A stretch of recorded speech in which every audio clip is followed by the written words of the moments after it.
882 kilometre का सफर कर मुख्तार अंसारी उत्तर प्रदेश वापस आएगा।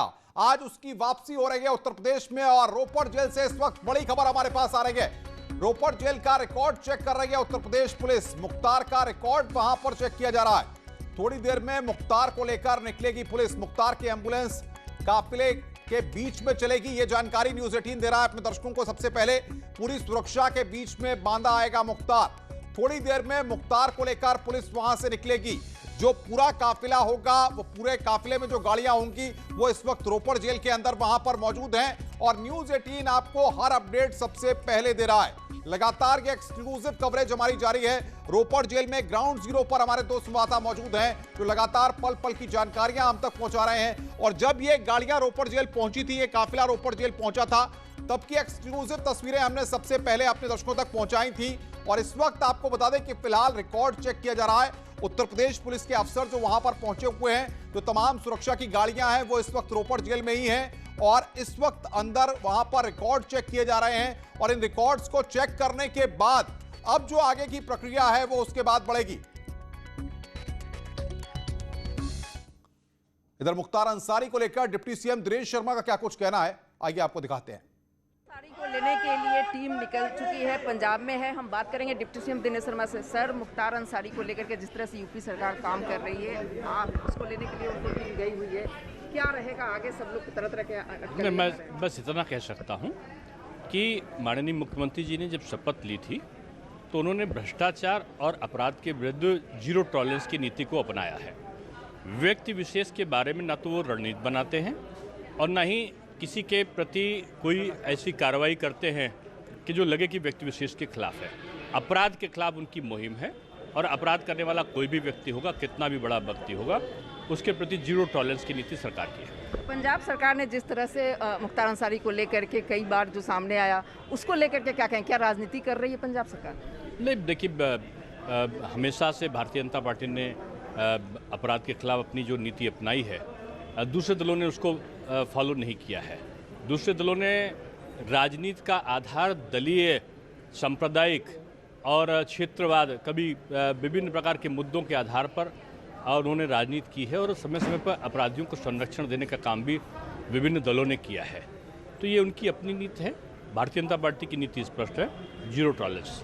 एम्बुलेंस को लेकर के जो आया है सामने की फर्जी एम्बुलेंस और डॉक्टर अलका राय के नाम पे था, उससे एम्बुलेंस वाले के क्या कहेंगे? अभी मुझे पूरी जानकारी नहीं है, जानकारी ले लूँगा तो बताऊँ। उत्तर प्रदेश सरकार जिस तरह से नीति अपनाई हुई है, deputy CM doctor Dinesh Sharma का कहना है कि जीरो टॉलरेंस की जो नीति है सरकार की, उस पर काम कर रही है। सीएम कोई व्यक्ति विशेष के खिलाफ नीति नहीं बनाते हैं। कैमरामैन मनोज शाही के साथ रंजना, न्यूज़ 18 लखनऊ। दिनेश शर्मा को आप सुन रहे थे और ये तस्वीरें इस वक्त आपकी स्क्रीन पर हम आपको दिखा रहे हैं। अमित गंजू और शंकर आनंद हमारे साथ बने हुए हैं। शंकर, जेल मैनुअल के अनुसार दोपहर का जो वक्त होता है 12 बजे के बाद का, उसमें लंच भी होता है। तो क्या मुख्तार अंसारी और जो टीम ये पहुंची है, क्या ये प्रोसेस भी वहां पर होगा जेल मैनुअल के अनुसार, लंच करके और बाकी सारी चीजों को करने के बाद ही मुख्तार को हैंडओवर किया जाएगा, या फिर ये पूरे प्रोसेस हो चुके हैं? तकरीबन 8:15 बजे के लगभग में मुख्तार अंसारी ब्रेकफास्ट किए थे और उसके बाद लंच का जो समय है, लंच का समय अभी हो चुका है और दोपहर में जो 2 घंटे का जो ब्रेक होता है उसी दौरान में लंच की प्रक्रिया होती है। तो निश्चित तौर पे अभी लंच का जो कार्यक्रम उनका होगा तो निश्चित तौर पे जेल के द्वारा उनको पूछा जाएगा। अगर वो लंच करना चाहते हैं तो लंच करने के बाद ही उनको वहाँ से जाने की इजाज़त दी जाएगी। तो यहाँ पर जो जेल मैनुअल है, यहाँ पर जो टाइम का जो एक मैं जिक्र करना चाहूँगा, वो टाइम काफ़ी फिक्स होता है और एक समय में ही सब सारी चीज़ें होती हैं, चाहे ब्रेकफास्ट का समय हो या लंच का हो या। बड़ी खबर इस वक्त की, शंकर आनंद हमारे संवाददाता बता रहे हैं कि जेल मैनुअल के हिसाब से सारी चीजें टाइम के हिसाब से होती हैं, फिक्स रहती हैं। यानी कि हो सकता है पुलिस वाले वहां पर रोपड़ जेल का प्रबंधन मुख्तार अंसारी से इस बात को पूछेगा कि क्या आप लंच करना चाहते हैं, और लंच करने के बाद ही, क्योंकि जाहिर तौर पर 12:30 बज रहे हैं और जेल मैनुअल के अनुसार 2 घंटे का वक्त जेल में लंच के लिए रखा जाता है। तो शंकर आनंद ये बड़ी खबर इस वक्त दे रहे हैं, यानी कि अगर मुख्तार अंसारी लंच करना चाहेंगे तो लंच करने के बाद ही उनको पूरे प्रोसेस के तहत हैंडओवर किया जाएगा और उसके बाद उत्तर प्रदेश की पुलिस उनको लेकर बांधा आएगी। शंकर, ये बड़ी जानकारी इस वक्त हमारे संवाददाता दे रहे हैं। शंकर, कितना प्रोसेस इसमें लगता है? क्या 2 घंटे का वक्त होता है लंच के लिए और उसके बाद ही ये हैंडओवर का प्रोसेस स्टार्ट किया जाएगा या हैंडओवर किया जाएगा मुख्तार को खाने के बाद? निश्चित तौर पे देखिए वो तमाम जो चीज़ें जो कार्रवाई होती है उसके बाद ही हैंडओवर किया जाएगा। और एक तरफ देखा जाए कि मुख्तार अंसारी अपने बैरक में जो है बाकायदा वो बैठे हुए हैं, और जब उत्तर प्रदेश पुलिस की टीम अंदर गई तो उनसे संबंधित पूछा गया कि क्या क्या आपका सामान था, क्या क्या आपकी चीज़ें हैं, अगर आप कुछ और बताना चाहते हैं तो बता दीजिए। तो मुख्तार अंसारी जो है अभी अपने बैरक में ही हैं, लेकिन बैरक से निकाल करके फिर उनको जो कार्यालय है, कार्यालय में वहाँ पर लाया जाता है, और उसके बाद फिर वहाँ पर ला करके आगे की जो पंजाब पुलिस और उत्तर प्रदेश की पुलिस जो है आपस में बैठ करके एक कोऑर्डिनेशन कर रही है, आपस में बातचीत कर रही है, और वो तमाम जो औपचारिकताएं हैं उसको किया जा रहा है। सामने मुख्तार अंसारी सिर्फ बैठे हुए हैं। और आगे की बात करें तो आगे जिस तरह से बाकायदा बताया जा रहा था कि पुलिस की जो एक यहाँ पे सबसे बड़ी चुनौती है सुरक्षा व्यवस्था। सुरक्षा व्यवस्था जिस तरह से बाकायदा दिखाया जा रहा था कि आमने सामने जो बिल्डिंग थी उस बिल्डिंग में कुछ लोग खड़े थे। देखिए यहाँ पे काफ़ी लोगों की भीड़ जो है पैदल, वो आप देखा जा सकता है कि यहाँ पे लोग। वैसे अमूमन शंकर, कितने बजे का वक्त जेल में लंच का रखा जाता है? क्या 1 बजे का वक्त होता है या फिर कितने बजे का वक्त होता है, या लंच की प्रक्रिया वहां पर शुरू हो चुकी है? कुछ जानकारियां मिल पा रही हैं? आप तो लगातार कई सालों से रिपोर्टिंग कर रहे हैं, कुछ अनुभव इसके बारे में आपका?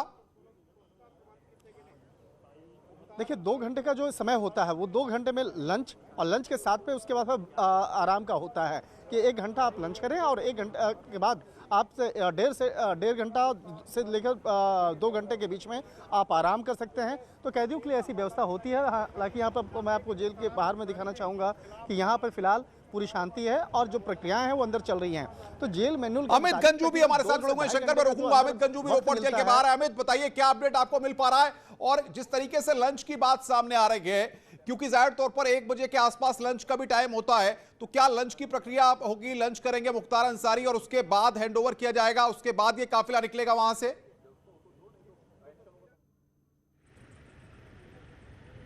देखिए अनुपम जी, मैं आपको बताना चाहूँगा, इसका एक अपना नियम होता है। इसका 9, 12, 4 और 8, सुबह 9 बजे, 12 बजे जिसे लंच कहते हैं, शाम को 4 बजे चाय और बिस्किट दिया जाता है, और रात में 8 बजे खाना। उसी के हिसाब से जेल में घंटी भी रखी सिस्टम है, अंग्रेज़ों के समय से चला रहा है, और इसको पूरा फॉलो भी किया जाता है। क्योंकि जिस प्रकार से 11:56 पे लोग अंदर एंटर किए थे, और लगभग 11:55, 11:56 पे एंटर किए थे, तो जैसे कि पूर्व मैंने कहा था 50 मिनट का, 45 मिनट का प्रोसीडिंग है।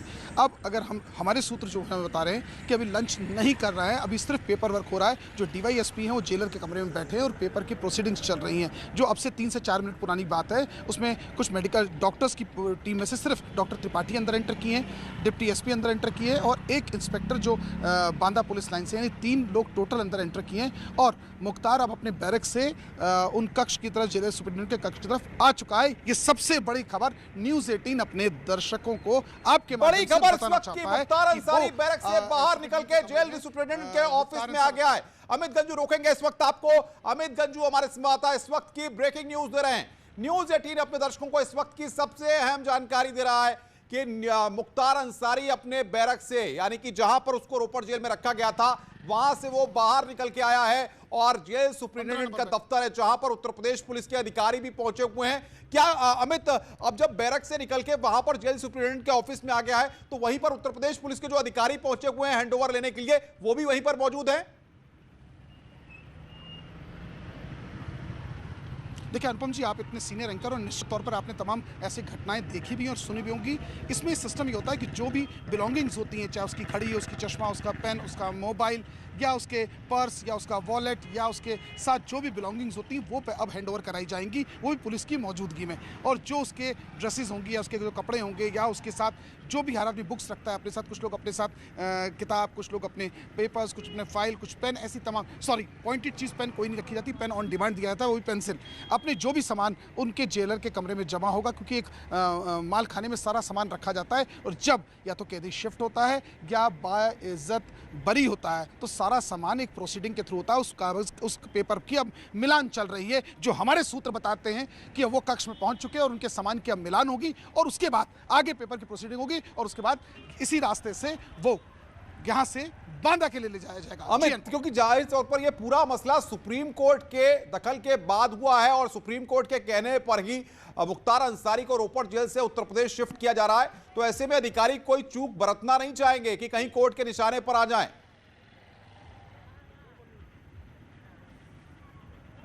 आप बिल्कुल सही कह रहे हैं। 27 महीने तक इस जेल में, उत्तर प्रदेश की जेल के भय से ढके या उत्तर प्रदेश में अपने साम्राज्य, इस अपने अपराध के साम्राज्य से बचने के लिए यहाँ के सरकार द्वारा या यहाँ की केसेस के आधार पर उनको रखा गया। लेकिन 27 महीने तक तो आराम से यहाँ रहे, कभी व्हील चेयर पे, कभी एम्बुलेंस पे, कभी डॉक्टर्स पे, कभी मेडिकल चेकअप। लेकिन अब जब से ये काउंटडाउन शुरू हो गया है कि चेज मुख्तार, उस काउंटडाउन की भी सीमाएं सारी समाप्त हो गई। अब तो कुछ सेकंड्स की या कुछ मिनट्स की बात है जब उसको लेके यहाँ से उत्तर प्रदेश ले जाया जाएगा। एक 882 किलोमीटर का स्ट्रेच है, मान के चलिए 15 से 16 घंटे लगेंगे। अभी पेपर प्रोसीडिंग में थोड़ा टाइम लग सकता है, क्योंकि जिस प्रकार आप कह रहे हैं कि सुप्रीम कोर्ट की जो नियम है और सुप्रीम कोर्ट का जो पूरी मॉनिटरिंग हो रही है, इसमें किसी प्रकार की चूक ना हो, कोई कमी ना रह जाए, ना मेडिकल रिपोर्ट्स में। बिल्कुल अमित, आप बने रहिए। शंकर आनंद गेट पर है लगातार, रोपड़ जेल के बाहर, वहां से लगातार ग्राउंड जीरो से कवरेज दे रहे हैं। शंकर के पास एक बार करेंगे। शंकर, कुछ हलचल दिखाई दे रही है आपको क्या? अनुपम, ये देखिए एक एम्बुलेंस आ चुकी है यहाँ। शंकर, अमित के पास इस वक्त बड़ी खबर आ रही है, अमित बताइए। पुलिस के साथ पूरे एस्कॉर्ट करके यहाँ लाई गई। देखिए ये एम्बुलेंस पंजाब की सरकार विभाग की है, इसको भी जेल की तरफ भेजा जा रहा है कि कहीं ऐसा तो नहीं कि इस एम्बुलेंस से उस एम्बुलेंस में कोई कमी। ये अभी जांच का विषय है, लेकिन इस एम्बुलेंस को पुलिस की सुरक्षा में अब जेल की तरफ भेजा जा रहा है। अब बेहतर शंकर बता पाएंगे कि जेल के अंदर इसे एंट्री मिलती है या नहीं। ये देखिए पहली बैरिकेडिंग क्रॉस की और दूसरी भी क्रॉस कर चुका है। न्यूज़ 18 के कैमरे में ये दूसरी बैरिकेडिंग भी क्रॉस हो चुकी है। पुलिस की जो ब्लू रंग की जो डार्क ब्लू गाड़ी है, सेकंड बैरिकेडिंग को क्रॉस कर चुकी है। यानी ये बात तय है कि अब ये गाड़ी जेल के अंदर जा रही है। क्या जेल के अंदर जाने के शंकर, एक और एम्बुलेंस वहां पर पहुंच रही है, पंजाब की एम्बुलेंस बताई जा रही है, जैसा कि अमित बता रहे हैं। मैं शंकर से अपडेट लूंगा। शंकर, क्या ये एम्बुलेंस भी काफिले के साथ चलेगी? ये एम्बुलेंस क्यों पहुंच रही है, शंकर बताइए जरा। नहीं, ये सामान्य एम्बुलेंस लग रही है और ये अभी देखना होगा कि ये अंदर जा जी आपको मैं दिखाना चाहूँगा। ये अब जेल परिसर के अंदर जाता हुआ एक और एम्बुलेंस और ये पंजाब नंबर की गाड़ी है। पंजाब, इसका नंबर दिखाना चाहूँगा, PB 65A। हो सकता है कि ये किसी अन्य कैदी के लिए लाया गया हो और इसके पीछे एक गाड़ी जो है और देखा जा सकता है। और अभी तक यहाँ पे जिस तरह से पूछताछ हो रही है तो इतना स्पष्ट तौर पे लग रहा है कि हो सकता है किसी अन्य कैदी के लिए लाया गया हो या यहाँ से कुछ और कैदी को कहीं और ले जाने की व्यवस्था हो। लेकिन यहाँ पर जिस तरह से अधिकारी को भी इस मामले की जानकारी नहीं है, जिस तरह से अधिकारी वो खुद पूछ रहे हैं कि कहाँ जाना है, किस तरह से क्या करना है, तो अधिकारी शंकर, बातचीत हो सकती है क्या? एम्बुलेंस या जो पुलिस के अधिकारी हैं उनसे कोई बातचीत हो सकती है वहां पर? देखिए अंदर अधिकारी अब देखा जा सकता है, जो इस इलाके के SHO हैं वो जाकर बाकायदा अंदर में जाकर बता रहे हैं क्या इस एम्बुलेंस के बारे में कोई जानकारी है या नहीं है। मैं फिर से नंबर दिखाना चाहूँगा। इस एम्बुलेंस को PB 65A S1134, इसके बारे में यहाँ पे पहुँचे और यहाँ पे देखिए वो कहा जा रहा है कि आप अंदर नहीं जा सकते। बिल्कुल, आप तस्वीरें हम तक दिखा दे रही है। अमित गंजू के पास कुछ अपडेट है। अमित बताइए, क्या अपडेट मिल पा रहा है आपको? देखिए न्यूज़ 18 के पास सबसे बड़ी जो जानकारी है, सबसे बड़ी सूत्रों के हवाले से खुलासा है कि ये मेडिकल एम्बुलेंस पुलिस लाइन से डिस्ट्रिक्ट हॉस्पिटल गई, डिस्ट्रिक्ट हॉस्पिटल पुलिस लाइन और पुलिस लाइन के सीधे ये यहाँ से जेल गई है। इसके साथ पुलिस के एक उपनिरीक्षक, एक कांस्टेबल और एक हेड कांस्टेबल उस गाड़ी में मौजूद है। इसके अलावा डॉक्टर्स के 2 डॉक्टर और एक असिस्टेंट उस गाड़ी में बैठा है। अब ये किसके लिए है, क्या इस गाड़ी ये एस्कॉर्ट में चलेगी या उनके साथ रहेंगी, ये कहना थोड़ा जल्दबाजी होगा। लेकिन एक बात तय है कि ये गाड़ी जेल के अंदर प्रवेश करने जा रही है। लेकिन क्या ये माना जाए कि हैंडओवर करने से पहले एक बार फिर मेडिकल चेकअप हो सकता है, इसलिए लोकल डॉक्टर्स की टीम वहां पर पहुंची है, ऐसा भी अमित हो सकता है?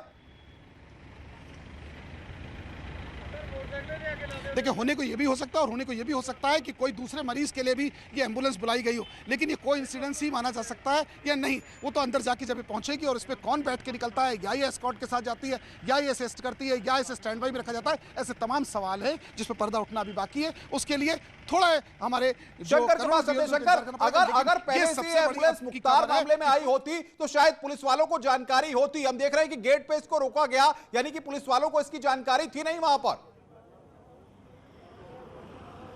जी अनुपम, जैसा कि मैंने आपको बताया कि वो उस एम्बुलेंस के बारे में गेट पे कोई जानकारी नहीं थी और उस एम्बुलेंस के अंदर में एक महिला बैठी हुई थी जो बीमार लग रही थी। तो वो अंदर यहाँ पे आने के बाद वो इस मामले की जानकारी पुलिस को भी नहीं थी। उसके बाद पुलिसकर्मियों ने जाके अंदर से यहाँ पे पता किया कि क्या इस एम्बुलेंस के बारे में कोई इनपुट्स मिले हैं कि जो अंदर जाने का, तो उसके बाद मना किया गया। उसके बाद देखिए एम्बुलेंस को दूसरे साइड आप देखा जा सकता है, देखिए एम्बुलेंस को दूसरे साइड खड़ा कर दिया गया है। यानी कि जब यहाँ से जो टीम है बाकायदा वो निकल जाएगी, जो मुख्तार अंसारी को लेकर जब टीम निकल जाएगी तो उसके बाद जाके वो जा सकते हैं। हालांकि मैं कोशिश करता हूं उस एम्बुलेंस तक पहुंचने के लिए, और वो एम्बुलेंस यहां पे कैसे पहुंचा और कौन है, किस मामले पर कहां पे वो जाना चाहते हैं, तो बाकायदा उसको देखा जा सकता है। और देखिए यहां पर जो ड्राइवर हैं, ड्राइवर से भी बाकायदा कुछ लोग पूछने की कोशिश कर रहे हैं। और यहाँ पर इस एम्बुलेंस में एक महिला बैठी हुई है। मैं कुछ को लेकर हिटन यहाँ से निकला जा सकता है, तो अभी क्या कहा इन लोगों ने, पुलिस के अधिकारियों ने आपसे क्या कहा है? सर कुछ नहीं, मुख्तार अंसारी को ले जाने के लिए एम्बुलेंस चलिए क्लियर हो जाएगा। बिल्कुल ये थोड़ी देर में क्लियर होगा। अच्छा एक चीज मैं जानना चाहता हूँ कि कहाँ कौन किसके लिए आए हैं? सर यहीं पे खड़े की ये फरी बंद कर दे यार। हाँ फरी बंद कर दे। हम एक बार बोल बताइए क्यों लाए हो एम्बुलेंस? कौन है क्यों लाए हो? गाड़ी में कौन है महिला? सर पेशेंट है वो, अच्छा कोरोना का पेशेंट है। कौन है? उसको आगे लेके जाएंगे। हाई नहीं इसी नाल जी। अच्छा बड़ी जानकारी यहाँ पर दी जा रही है। शंकर बताइए क्या जानकारी मिल पाई है? बताया था आपको कि ये जैसे कि जो चालक हैं, जो एम्बुलेंस का चालक है, उनसे मेरी बातचीत हुई। उनका कहना था कि एक पेशेंट है, उस पेशेंट को वो इलाज करा के लाए, और अभी जब एम्बुलेंस को लाया गया तो यहाँ पर एम्बुलेंस के चक्कर में उसको ग्रीन सिग्नल दिया गया और वो यहाँ पर पहुँच गया, और उसमें पुलिसकर्मी भी बैठे हुए थे, इसलिए उस एम्बुलेंस को नहीं रोका गया। लेकिन जब मुख्य द्वार पर पहुँचा तो मुख्य द्वार पर पहुँचने के बाद जब पूछा गया क्या अभी उस एम्बुलेंस को अंदर भेजना है या नहीं भेजना है, तो उसे रोक दिया गया है। तो यहाँ पर आप देखिए पुलिसकर्मी बातचीत कर रहे हैं। बातचीत करने के बाद यहाँ पे उस चालक को भी समझाया जा रहा है। सर ये कौन है महिला जिसको लाया गया है? इसको अंदर छोड़ना है। अच्छा अंदर, तो महिला भी यहाँ पे रहती है? अच्छा, ये आम महिला है जो कैदी हैं, और उनको यहाँ पे उनका इलाज, उसका टेस्ट वगैरह करवाने के बाद यहाँ लाया जाता है। बिल्कुल शंकर, आप गेट पर पहुंचिए और वहां की तस्वीरें हमें दिखाइए कि फिलहाल वहां क्या हलचल है। तो जाहिर तौर पर इस एम्बुलेंस के आने से थोड़ा सा चीजें अलग तरह से दिखी कि वहां पर एक एम्बुलेंस क्यों आई है। बहरहाल आपको साफ कर दे, यहां पर शंकर आनंद जो हमारे संवाददाता बता रहे हैं, अमित गंजू जो बता रहे हैं कि वो एम्बुलेंस वहां पर किसी और मरीज को लेकर के, किसी और को लेकर के वहां पर पहुंची है।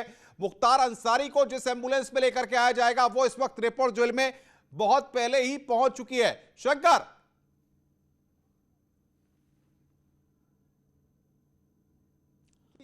तो शंकर आनंद हमारे संवाददाता और अमित गंजू लगातार ग्राउंड जीरो पर मौजूद है, उनके पास भी हम चलेंगे, लगातार अपडेट लेते रहेंगे। आप बने रहिए हमारे साथ। सिर्फ न्यूज 18 पर ही आप रोपड़ से लेकर बांदा तक की हर तस्वीर देखेंगे। चप्पे चप्पे पर हमारे ग्राउंड जीरो पर संवाददाता मौजूद हैं। आज की ये महा कवरेज लगातार हर तस्वीर आप तक सबसे पहले पहुंचाएगी। रुक रहे एक छोटे से ब्रेक के लिए, कहीं मत जाइए।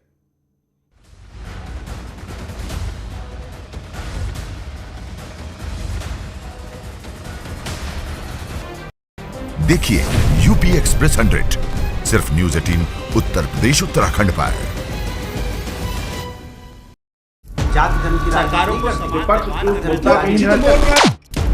मुद्दा भटका दिया जाए तो शोर बन जाता है। ये बीजेपी की फर्जी वैक्सीन नहीं है ना, ये मान लिया आपने। मुद्दा सलीके से उठाया जाए तो सवाल बन जाता है। पहले टीके को लेकर के डाउट पैदा किया, कहा कि पीएम लगवाओ, अब वो लगवा रहे हैं तो फिर उस पर सवाल उठा रहे हो। ये कैसी राजनीति कर रहे हो? सबसे बड़े सवाल, सबसे बड़ी बहस, महाबहस देखिए सिर्फ न्यूज 18 उत्तर प्रदेश उत्तराखंड पर। घरों से शहरों तक की हर पल की हर खबर न्यूज 18 के रिपोर्टर पहुंचाते हैं आप तक, ताकि कोरोना के साथ उसके वैक्सीनेशन की भी मिले आपको फास्ट अपडेट। देखिए यूपी एक्सप्रेस 100 सिर्फ न्यूज 18 उत्तर प्रदेश उत्तराखंड पर।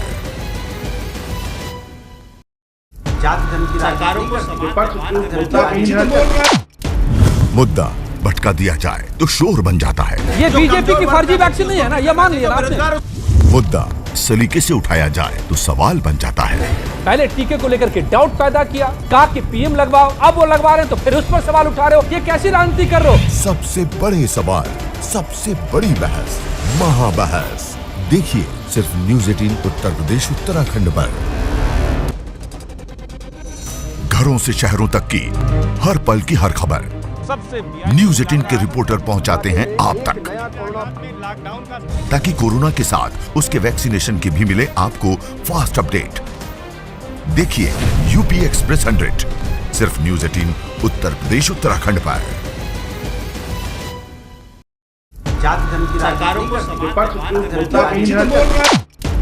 मुद्दा भटका दिया जाए तो शोर बन जाता है। ये बीजेपी की फर्जी वैक्सीन नहीं है ना, ये मान लिया ना आपने। मुद्दा सलीके से उठाया जाए तो सवाल बन जाता है। पहले टीके को लेकर के डाउट पैदा किया, कहा कि पीएम लगवाओ, अब वो लगवा रहे हैं तो फिर उस पर सवाल उठा रहे हो, ये कैसी राजनीति कर रहे हो? सबसे बड़े सवाल, सबसे बड़ी बहस, महाबहस देखिए सिर्फ न्यूज़ 18 उत्तर प्रदेश उत्तराखंड पर। घरों से शहरों तक की हर पल की हर खबर न्यूज़ 18 के रिपोर्टर पहुंचाते हैं आप तक, ताकि कोरोना के साथ उसके वैक्सीनेशन की भी मिले आपको फास्ट अपडेट। देखिए यूपी एक्सप्रेस 100 सिर्फ न्यूज़ 18 उत्तर प्रदेश उत्तराखंड पर।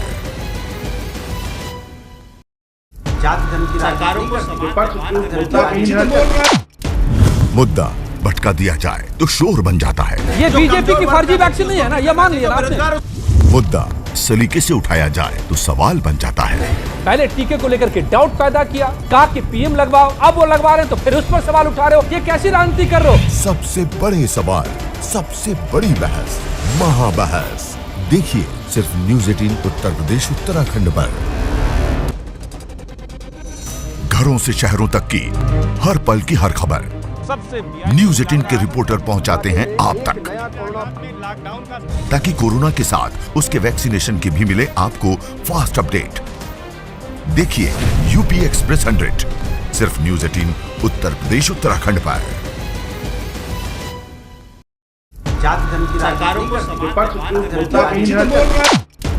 मुद्दा भटका दिया जाए तो शोर बन जाता है। ये बीजेपी की फर्जी वैक्सीन नहीं है ना, ये मान लिया ना आपने। मुद्दा सलीके से उठाया जाए तो सवाल बन जाता है। पहले टीके को लेकर के डाउट पैदा किया, कहा कि पीएम लगवाओ, अब वो लगवा रहे हैं तो फिर उस पर सवाल उठा रहे हो, ये कैसी राजनीति कर रहे हो? सबसे बड़े सवाल, सबसे बड़ी बहस, महाबहस देखिए सिर्फ न्यूज़ 18 उत्तर प्रदेश उत्तराखंड पर। घरों से शहरों तक की हर पल की हर खबर न्यूज़ 18 के रिपोर्टर पहुंचाते हैं आप तक, ताकि कोरोना के साथ उसके वैक्सीनेशन की भी मिले आपको फास्ट अपडेट। देखिए यूपी एक्सप्रेस 100 सिर्फ न्यूज़ 18 उत्तर प्रदेश उत्तराखंड पर।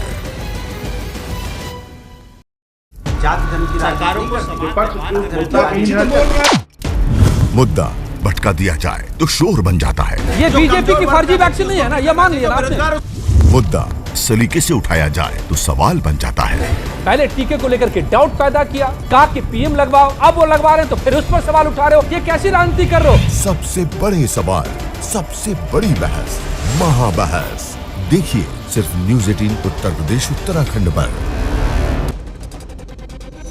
घरों से शहरों तक की हर पल की हर खबर न्यूज़ 18 के रिपोर्टर पहुंचाते हैं आप तक, ताकि कोरोना के साथ उसके वैक्सीनेशन की भी मिले आपको फास्ट अपडेट। देखिए यूपी एक्सप्रेस 100 सिर्फ न्यूज़ 18 उत्तर प्रदेश उत्तराखंड पर।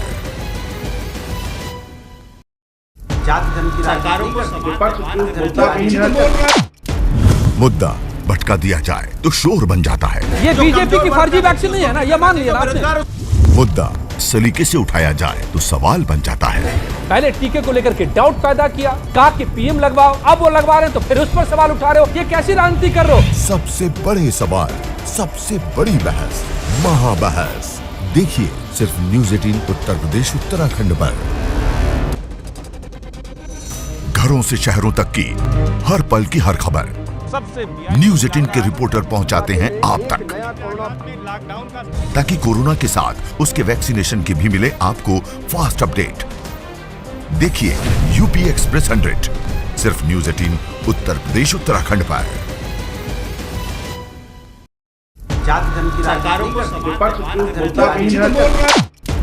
मुद्दा भटका दिया जाए तो शोर बन जाता है। ये बीजेपी की फर्जी वैक्सीन नहीं है ना, ये मान लिया ना आपने। मुद्दा सलीके से उठाया जाए तो सवाल बन जाता है। पहले टीके को लेकर के डाउट पैदा किया,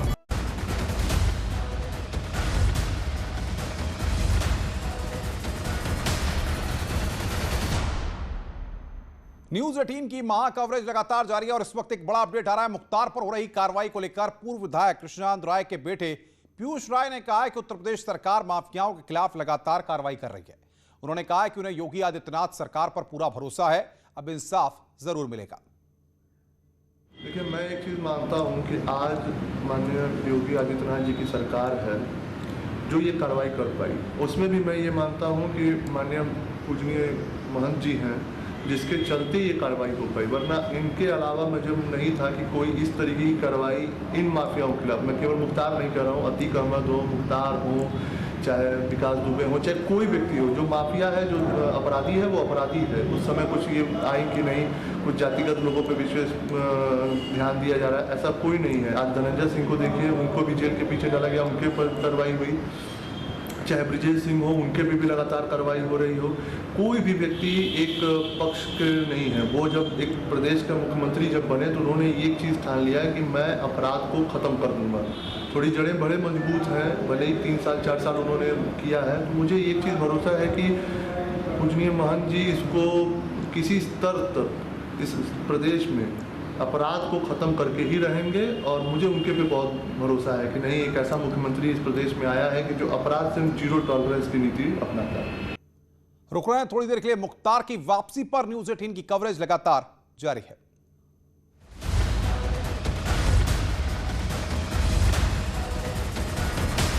ये कैसी राजनीति कर रहे हो?